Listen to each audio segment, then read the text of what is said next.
Hello, hello. I am here live tonight and I will be speaking with Julie Hagen, who is a former attorney. And I know I'm going to wait for her to jump on. She should be here very shortly. And as soon as she comes on, then we will start our interview. I hope you're all doing well on this Friday night. I'm here in the northeast of the United States, and it's a bit cool today. So hold on. Oh, I just got a hold on message. I apologize for that.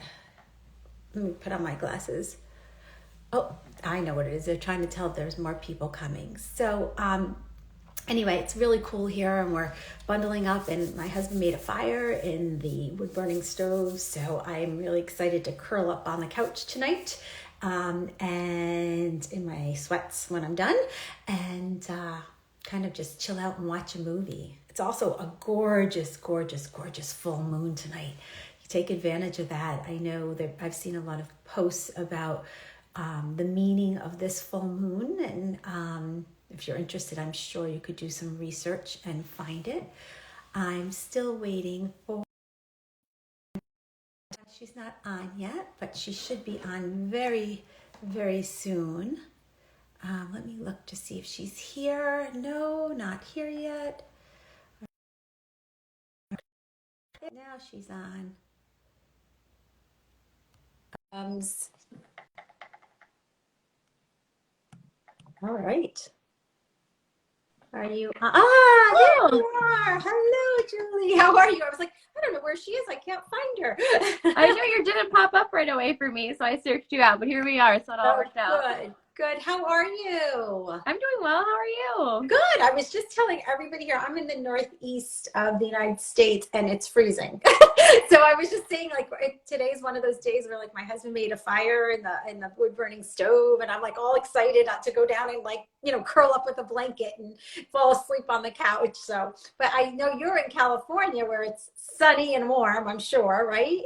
Yeah, it's getting a little like we have sort of a winter, right, where it's overcast at times, but no, it's pretty nice. I'm very blessed, and it's still sunny outside because it's only 3:30 here. Oh yeah, it's only 3:30 there. Yeah, it's 6:30 here. So, well, it's good. So I'm glad that we were able to connect. And I know Julie and I met like a few weeks back just to kind of touch base and connect and make sure we were all in sync. And I'm really excited to have you here tonight. I think that this topic is such a powerful topic right now. And I know I've really been trying to work through like what I call my like faux masculine, or not my real masculine, and like not my real feminine, and trying to figure them all out. So I'm really excited to hear about your journey. So if you want to tell our audience a little bit about yourself. Yeah, thank you so much for having me here. I'm excited to have this conversation as well. I am a former lawyer. And I decided to coach when the pandemic started. Got my certification, so I've been doing that now for about a year and a half. But hearing you speak about like what you call faux masculine or faux feminine, I think about that as like wounded masculine or wounded feminine. And a lot of the legal profession, I experience it as very in the wounded masculine, like really not assertive but aggressive, and really like undermining other people versus standing for like a win-win world and trusting that you have enough resources and someone else does, and you don't have to compete in an unhealthy way or take away from someone else to do good on your own. So it's always been a big journey for me, and then starting my own business was a journey in like the wounded feminine of sort of thinking you could like, we have an interesting idea of what manifesting is sort of in the spiritual community, right? Like thinking things are just going to come to you. And it's really about finding your sacred hustle, which I view as the empowered masculine, and that like really trusting flow, which I find to be the empowered feminine, and combining those two to really do anything in life and do it well. Wow. First of all, I find that all mind blowing, because I think that it's so, I don't think that we, I was going to say like the general population thinks in terms of that. Like you said, it's very, the wounded masculine, I feel like, is so misunderstood. The masculine so misunderstood as well, right? As well as the feminine. And I would have said years ago, I would have been like, no way. Like, I'm a bit older than you, so I think, you know, I was raised like, I can do it. I don't need a man's help. I can get a job. I can earn as much money. I can do, right? And not really looking at the collective and saying like, oh, we can go up together. Like we are a community. We work together, right? And we support each other together. So yeah, it's kind of cool. So what made you leave being an attorney, a lawyer? Honestly, it was that culture that I was talking about. I would never like disparage like the firm or the people that I work with or for. So I don't ever say like the name, but I found, the culture was a lot of toxic masculinity and those kind of comments too. Like I can remember my grandpa even saying things like, you should get married and you should have a husband. And I think the thing that you described of like, I can do it and I can make money is a beautiful thing that women get to step into because you can. It's also about being open to lovingly receiving support as well, and that's the empowered feminine piece. But I was really in my wounded masculine and my wounded feminine because I was almost like so firm and I don't need someone else and I don't need I I just don't need anything other than myself. But it turned around into me actually kind of being like a little bit of a unpleasant type of person as well. Yes. Yeah. Well, and I think that's what happens, right? Because you're not really living who you really are. So what are some of the things, or like what's part of your journey? Like how you kind of ventured out of that and where you are today? Yeah, well, the program that I take people through my one-on-one coaching, Hustle and Flow, like the best of Western practicality and Eastern spirituality, is the process that I saw myself go through because I was so in the masculine of like performance. I always did really well in school, and law school itself is a very competitive, ugly environment as well. That I would love to see change, but that was all super hyper masculine in that wounded masculine space. And then I saw through creating my own business that the wounded feminine or the lack of action also doesn't work. So this is the process that I use to take myself into a prosperous business that could support me and feel good and have relationships that light me up. Because we are who we spend our time around, which is another reason I left the law because like I did not want to be any of those people. But that's how I discovered my program, and I find that it works in every area of your life, not just building a business. It could be reinvigorating your career or finding time to do that thing you've always wanted to do or creating passion and excitement outside of work so your whole life isn't the office. Yeah. I mean, first of all, so important, right? Like to be in an environment that fills you up versus drains you, right? And because can you remember back to some of the feelings you had when you were drained? Like what was like kind of that root, like what was going on with you? Like how would you feel daily? Like if you can remember, like pulling that back. So our audience, I think sometimes we have to connect, um, you know, it's hard for us. It's easy for us because we're on that journey and we've moved, but to kind of go back and connect with the people who are still in the thick of it and not sure how to get out, you know? Yeah. So one thing that was really true for me was I love human design now. I don't know if your audience is familiar with that or if you're familiar with No. that. Mm. It's a way of looking at it's also based on your astrology and where you were born and at what time of looking at what type of energy system you have. And so as someone who I'm a projector and I was not built for that kind of lifestyle, it was really draining and I was always tired, right? Because as an attorney, you work long hours and it's how much you work. It's billable Right. hours. So by the time I got home, I was exhausted and I would watch television shows that, weren't contributing to my highest mindset, that were definitely feeding into, negativity and drama and all of those things. And I would eat quick foods because I didn't have time to cook. I wasn't exercising, so I wasn't treating my body as I could be in its highest form.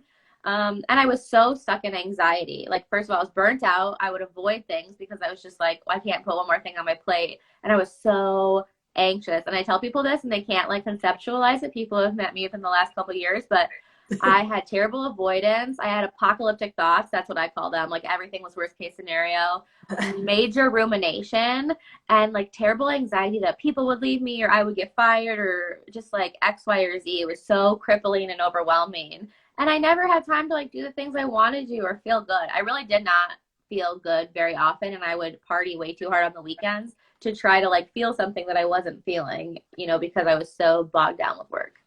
Wow. Like such great awareness and ability. Like I think people can connect with that. Like people, I mean, right? I can remember feeling that way. I can remember coming home and being so exhausted and like exactly that, like whatever's sitting in front of you, whether you liked it or not, you ate.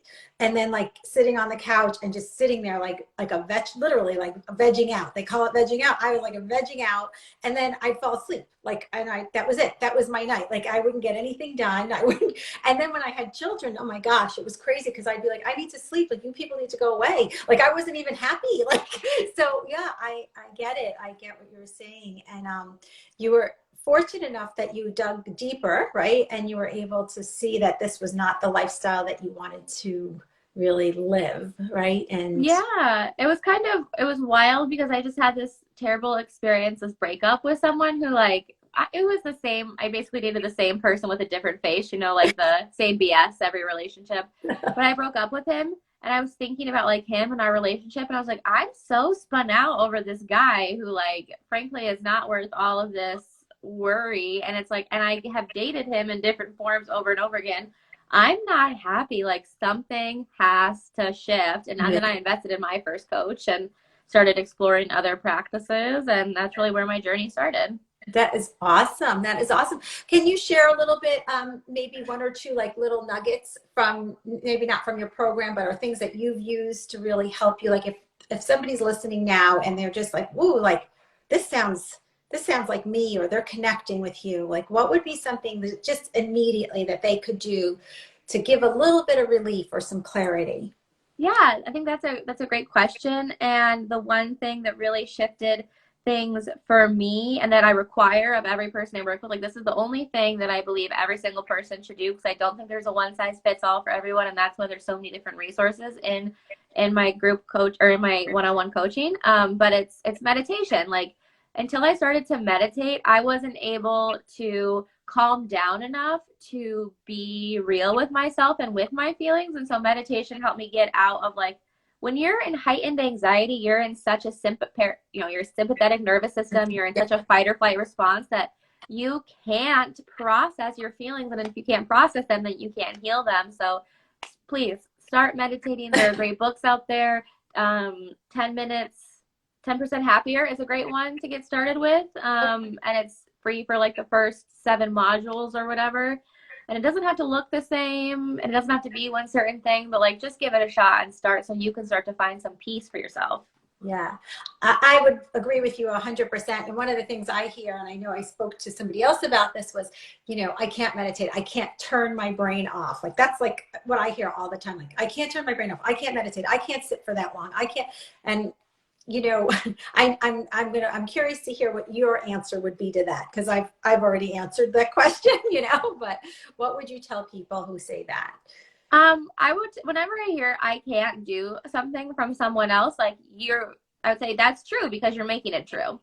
The Wow. only thing that's true are the truths you tell yourself because your mind is the most powerful thing in your possession. Your brain is a supercomputer. And if you're telling yourself and if you're telling your brain, I can't meditate, then guess what? That's true. Yeah. And so it's a certain point, I am a very loving, firm interruption. And all my clients, I'd be like, knock it off. You're in your own way. Like, let's move on. It's not that you can't do it. It's that you're choosing not to do it. There's some limiting belief there. Let's work through that. Let's get you meditating. Because again, it's not just one type of way. And if your meditation looks like going to the gym and really purposely thinking like every rep, like imagining your bicep curl and like really focusing on breathing in and breathing out, that's presence. That's meditation. Meditation isn't being a monk. It's simply being present in the moment. Yeah. Awesome. That's not what I tell my guys, but I love that. So, I actually love that because it's a different point of view and it's actually so true. It's very accurate. And it can take on so many different forms. So I love that. And would you like to kind of share a little bit more about feminine energy and masculine energy? And then obviously I want to hear like how you kind of bridge like about living in harmony with those two energies, Yeah, so I view the masculine energy as really those practical action steps, right? Like doing the damn thing. And so one thing that I like to use in my coaching that I can describe, we definitely go deeper into it, but we start with kind of looking at baseline. What's getting in your way? Is it avoidance, procrastination, maybe substance abuse, whatever that thing happens to be, like what's in your way? And then we kind of unpack that and look at like, why are you doing those things? Because for instance, procrastination, I don't believe anyone's lazy. I believe you're just not doing something that inspires you, or you have like a limiting belief of I'm not good enough, I can't, I'm not worthy, that keeps you from taking action. So I use this thing called the productivity jump starter. We look at, the things you really get to be doing to move the needle for yourself. And then I use this concept of power hours, which is not, for those of you who drank too much in college like me, that's not what you think it is. But to get through, at least the 3 things that you need to do in a day that are really going to move the needle for you the most. Because even if it's just 3 things, I encourage people to go on and do more, to do the 6. But those things start to build trust and confidence and repetition with yourself. And this depends too on the energy type, right? Like for me as a projector, I would rather take consistent action 7 days a week than have to like push it all in into 4 or 5. Oh, okay. So I work on the weekends, but that works for my energy type because I also like to take my afternoon naps and go for walks, and like it just works for me. And the feminine, it's really like trusting your intuition and listening to your inner voice, because we make these lists and we look at things and we're like, oh, I have to answer all my emails. But the flow, the intuition piece is asking yourself, like, what really lights me up and what is really going to support me, and then listening to what's there for you. And the feminine part is also that deep healing work. There's another exercise I go through and I give to my clients that's something you can use to move through an emotion quickly, a tough emotion. And that's about honoring and listening to yourself and asking yourself what this is here to teach you, and then being open to the answer and whatever your intuition says. Wow. Wow. So really kind of cool stuff. And I would say that some people will say, and I'm thinking meditation is part of this as well, is that they don't hear their intuition, or they're not intuitive, or they don't have it, right? And I'm sure you have an answer for that one as well. Yeah, I mean, you do. You totally do. And yeah, meditation is a big part of it, because until you start to meditate, you can't really quiet down your brain, because your intuition isn't your mind chatter. It isn't the part of you that tells you you're not good enough and you're bad. I think that's a great place to start. If what you think is your intuition is saying something mean to you, that's not your intuition. Mm-hmm. Your intuition is ultimately always for your highest good. And it's also something that feels like, it should almost feel like when you take a sip of tea and it's like warm and rooted and peaceful. And if it's like really a big fear response for you, then that's your ego. Yeah. Yeah. It's a great way to discern it, because I think sometimes we forget about that. I call them sometimes nudges. Like you get these little nudges and you don't always pay attention to them. It's easier to put them aside. But I think that if you start to really listen to those little nudges, you end up, being in a space, you end up completing as much as you thought you were going to complete. Like things just go flow, which is why I can see why you call it flow easily, right? When you listen to your intuition and kind of follow that lead versus fighting against it or ignoring it, as I would say, is what I did. What's coming up for me too that I really feel called to say is that sometimes the thing our intuition tells us to do is maybe scary, but you have this overwhelming knowing that it's right. Like I think that comes up for people, especially in relationships, like, oh, I need to maybe break up with my boyfriend or see less of my friend because they're really draining or whatever else. And those things can feel uncomfortable and scary, but there's still like a very solid like yes in your body that needs to happen. Right. Yeah. And you're kind of like, your ego doesn't want to do it because you're afraid of whatever it is you're afraid of, whether hurting another person's feelings or your whatever, or being alone or whatever it is that you're afraid of. Yeah, that's great. So tell me a little bit more then about your program. I'm kind of curious to hear more about it. Yeah, I'm really excited for this program. I've been coaching now for 1.5 years, so I really have seen what works and what doesn't work for especially high performers. But I think that this is great for anyone who's looking to create that balance and reset in their life. So my intention here in this beta round is just to take, 6 to 10 people through it one-on-one. So meeting each week for 12 weeks for an hour and, working through whatever's coming up in your life, and then you doing the curriculum and giving me feedback, because it's going to be so invaluable for those people who are really committed now to support more people down the road as I create this into an offering that's purely digital and doesn't have as much access to me. So this will be the time to get in when you have the most one-on-one touch points with me. And I always do support with my clients in between over Voxer, which is a great little walkie-talkie app where we can check in and see how things are going. but then you also get access to the course once it does become evergreen, and as things grow, and I'm always going to be open to suggestions on what you want to see, if that's a new hypnosis or particular meditation or some other kind of exercise that I can design. And after the 3 months is over, then you also get to be on our like weekly catch-up calls or check-ins, about how things are going. So I just think now is the best time to do it, because you're going to get the best value and the most access to me ultimately. That is awesome. So who would, that sounds like a delightful. Who is kind of your, I don't want to say your ideal client, because I don't want to limit people, but like, what are the types of women who come and work with you, and what do they look like when they start? I guess let's start there. And then kind of their transformation. What's the transformation you give them? Yeah, so I do want to say I also work with men. I actually work with quite a few men. But no, I do both. And I think if what I said before was really resonating with you, then you're probably that person. But I'm thinking of a couple of the women I worked with recently. They had great jobs. That wasn't the problem. But they had sort of become disenchanted with their job, or felt like it had become this like routine or thing they were doing for the money versus being happy with it. And outside their job, they didn't have necessarily a lot going on. Like maybe they had great friends, or dated, but like weren't in a stable, loving relationship. And so by the end of our time together, they had enough conversations in their workplace where they were in a position where they felt good once again. And, they had taken their own steps, because the work really is a ripple effect. Like they had initiated things in their workplace to make their workplace a more, a better place to work, like a place where they felt more excited to go to work, and the company overall did as well. And they were finally recognizing their own limiting behaviors in dating, because this work isn't just one thing. And when you do the work in one area, it really shifts into all other areas as well. So, they were in relationships that they were excited about, that they hadn't felt in a long time. And they had figured out, like, they were so obsessed with work that they had not, like, they lost all sense of passion outside of it. What do they do? What I spoke into before, like they didn't have anything to come home and do. And then they finally had that thing once again where they're like, oh, this is it. I like this. Let's do more of this. Yeah.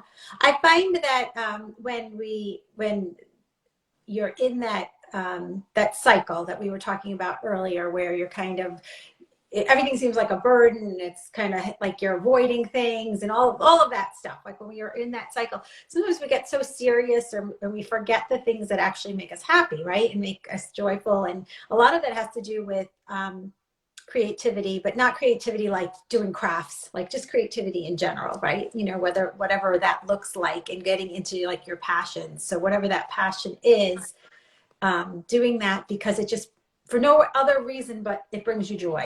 Right? Yeah, we all deserve to have that thing that we do simply because it makes us joyful. Because if we're not experiencing joy on a daily basis, in my opinion, we're not really like doing what we're supposed to do here. Yeah, exactly. I know. So this sounds so beautiful. So one of the things that you really have suggested, like, well, during this whole thing, is really about meditation as being one of the first steps, whether they work with you or me or whoever they work with, even on their own, just to start to meditate. And it doesn't have to be, like you said, something complicated, as kind of a first step.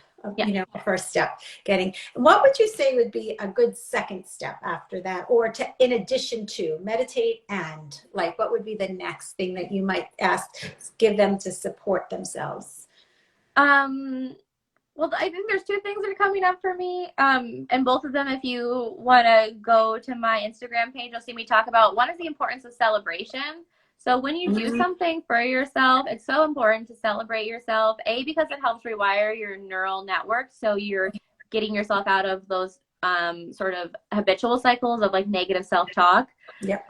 But also because you build trust with yourself, and it starts to feel fun when you take action towards something that you actually want. And when you celebrate yourself versus beating yourself up when something doesn't go right, what you're doing is creating like forward energy momentum, because feeling bad and shameful and guilt is actually keeping you stuck and creating stagnancy in your energy. So definitely celebrate the things that you do, for yourself. And the other one is gratitude. I think we all have so many things we'd like to be grateful for, and we sometimes get so stuck on what's not working. So if you used to start to shift your attention to, I'm so grateful I woke up. I'm so grateful that, frankly, if you're watching this, you're probably in a better position than 90% of the humans on this planet, just because we're so lucky to be here in such a prosperous country and like have access to Right. food and water and resources, and to say, wow, like I am lucky to be where I am right now. And like I'm lucky to have the opportunity to make this day a great day. Like this is the first, my grandma always says, this is the first day of the rest of your life. Make it a great one. Yeah. And just like embody that energy. Yeah. And you know how important that is. I don't remember the study or exactly where I read it, so I'm going to completely paraphrase it and maybe even butcher it, but that most humans will spend most of the time when they look back at their life. Like if I look back to 2 years ago, I can remember instantaneously all the things I did wrong, right? I can instantaneously come up with like, oh, I messed up this and I missed that job opportunity and I didn't do this and I should have, and all of those pieces. But very rarely do you look back and look at all your accomplishments and all the good things that you've done and all the just baby steps that you've taken along the way. So I agree with you. Celebration is awesome. And it doesn't have to be a celebration like you're throwing yourself a big bash, right? Right? A celebration can be something very simple. It's going back, I think, to your intuition and asking kind of like, how do you want to celebrate this? Like, what do you want to do? Maybe it's take a nap, right? Maybe it's take a bath. Maybe it's go for a walk. Maybe it's call a friend. I don't know. It could be anything, but that can be the celebration, right? Yeah, a really simple one is just like putting your hand over your heart and knowing this moment is for your celebration, and just like breathing in and breathing out and saying like, thank you, I love you. Thank you Oh, for choosing me. I love that. Oh, that's so simple. And so we can do that like driving in the car, right? Taking Yeah, that. you can do it 100 times a day, and you should. It's interesting what you say about like 2 years ago, you can remember all the things you did wrong. And that's like not your fault. And I'm sure there's a big debate over nature versus nurture. I think in some ways, like naturally, our brains, our like lizard minds are wired to think about that, but also that, and no shame in this at all or judgment, but that's probably how we were raised, because that's what our parents did. So if you are someone with kids and you're watching this and you can model and break out of that cycle for your children, like think about how much better their outcome will be because you stopped saying bad things to yourself. Yeah, no, 100%, right? Because they're watching us even even when we don't know they are, And I just love this. Again, I want you to repeat it one more time. Put your hand on your heart. Yeah, I Take a just put big my deep hand on my heart. I take a nice slow breath in, breathe out, and I, really set the intention that this moment is for me to celebrate myself. And I say, thank you. I love you. Oh, love it. Love it. If we just did that every day or a few times a day, I mean, how great would you feel? Like, I'm going to start doing that all the time now. I'm just going to say one more thing because it's been coming up for me a lot. But, when we have tough feelings for someone, when you think about them and you want to think like, oh, screw them and what they did to me and blah, blah, blah, blah. If you can just stop and say, you know what? I hope that they find a moment of joy today and I'm sending them love. Like there's so much possibility for you in that, and breaking out of your own cycles of anger and holding on to that, because anger does nothing to that other person, but it does everything to you. And forgiveness is the best and most selfish act that you can make in this world. Wow. All right. Say that one again. What would you say? I just let it go because I'm like, I wish I had a notebook. I was going to write it down. We can go back and listen to this. It's recorded, but still. So you want that sending them joy. Is that what you said? Something like yeah, when it's like someone that you're having a tough moment with in your mind, if you could stop and say, I hope they experience joy today and I'm sending them so much love. Because choosing to forgive someone does everything for you, and holding on to anger does absolutely nothing to them, but it does a lot of negative things to you. Yeah. So important. I had to have you say that 2 times. Yeah. Because I think that's it too. That, part of the feeling we were talking about in the beginning, how we were describing really about your journey and where you were. And that's another added layer to that, where there's anger and, judgment and comparison and jealousy and what all those other crazy feelings that we all have, kind of layer on to that stuff that you were dealing with to begin with and being in that energy. And it really is heavy and kind of low and can bring you down and cause so much anxiety and stress and overwhelm and, create those stories in our head that you were talking about. So yeah. Yeah. And everything is just a story, just to remind all of us that those things that we create in our head, like it's all a story, and we can choose to tell ourselves a different one. Yeah. Yeah, it can be a different author. I know we can Yeah. author, we can change the characters, we can do anything we want. It's amazing. Sometimes I'll do that. I'll come out and I'll say, I want to be in that bird's eye view looking down upon what's going on because you see a bigger picture than when you're sometimes in it, right? And I've used that tool a lot when I'm in a kind of a heated situation or in a kind of an angst situation to pull myself out and kind of say, all right, like, that person's acting that way, but where's that coming from? And like, like kind of see the whole picture versus just my personal story, Yeah. Seeing the whole picture and getting honestly curious with them because we create so many stories about the other person's stories. Like, why are they doing something? But like, we could clear all this up by having a conversation instead yeah, of spending our time ruminating. yes, exactly. I know. And I think that, sometimes I think that's scarier to have a conversation. People think that's scary to have a conversation, but in reality, usually, I would say 95% of the time, it's not. It actually is so much easier and it solves the issues and you can move forward. And then you're Yeah. not stuck. You're not stuck creating a bigger story. That is, No. I actually have a great free guide that's available for download in my link in my bio. If anyone wants to go check it out, it's called a clearing conversation, but I use it for any sort of difficult conversation, and you can kind of shift and adapt it based on your needs. Oh, great. Oh, great. So if anybody wants it, they can just go right to your link. And is it your bio here on Instagram as Yep. well? Actually, and there's a free body scan meditation in there as well. If someone's like, I can't meditate, like I think body scan is one of the easiest ways to start meditating because it's just kind of bringing your awareness to different parts of your body. Okay. Yeah, it is. It's true. That's a great one. Oh, that's awesome. So you can get those two free things. And then if anybody wants to really at some point, whether my audience right now or somebody's listening in the future, they can just reach out to you. What would be the best way to find you? Yeah, go ahead and since we're on this platform, go ahead and send me a message on Instagram. I always check even if we're not like friends, I check my other box. So I'll always, see your message and get back to you. I did want to say I've closed early bird for, my personal audience on Hustle and Flow this beta round. But if someone watches this from your audience and would like to work with me one-on-one and we have a goal and it feels like a good fit for us, I would offer that early bird pricing to them as Oh, well.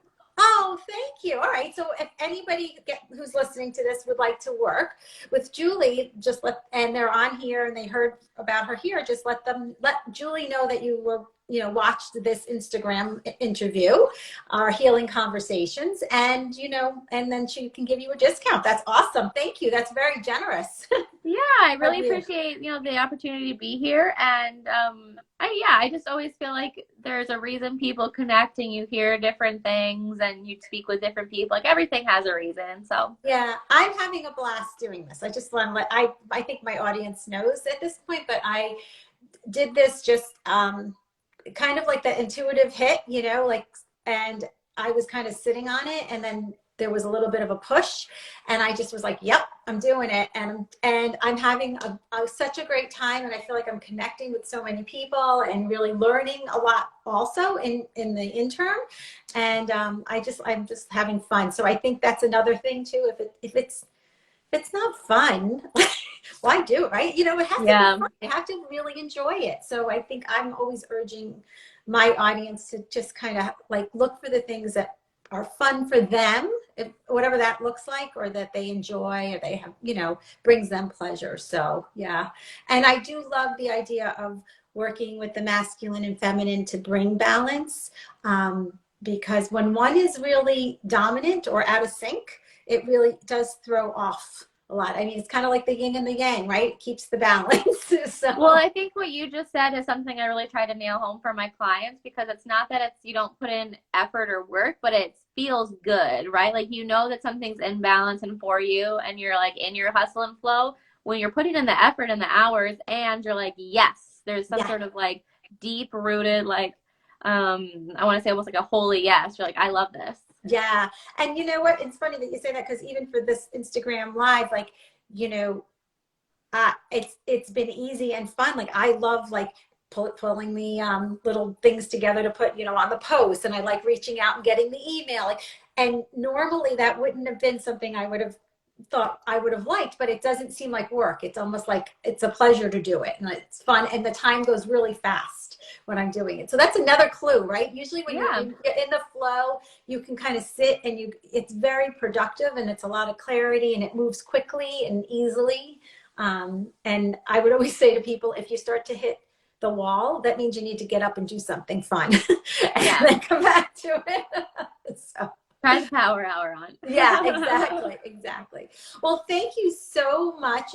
This was awesome. If anybody would like to reach out to Julie and work with her, or even just get her free stuff, she's going to be here right on Instagram as well. What's your handle on Instagram? Is it because you had two different things going, and I want to make sure people know that the right one. It's at Julie Savone. That's my middle name. Yeah, so my name is Julie Hagen, but that's what you'll find me on Instagram, Julia, then Cyvonne. Perfect. All right. That's why I wanted to ask, because we have you as Julie Hagen. Maybe I'll put that in the show notes so people will know where to reach you. Yeah, my middle name is better for branding, so it's more unique. As you were talking, what did you just say? I'm so sorry. Oh, I got a my cold. middle name is better for branding, so that's why I always go by that. Yeah, all about the brand, all about the brand. Yeah. Well, thank you so much, Julie. You have like the half of your day left, so Yeah. enjoy the rest of your day out in California in the warm sun. And I'm going to go put my sweats on and go curl up by the fire because it's freezing here. So, Thank you. Yeah, enjoy your cozy dinner.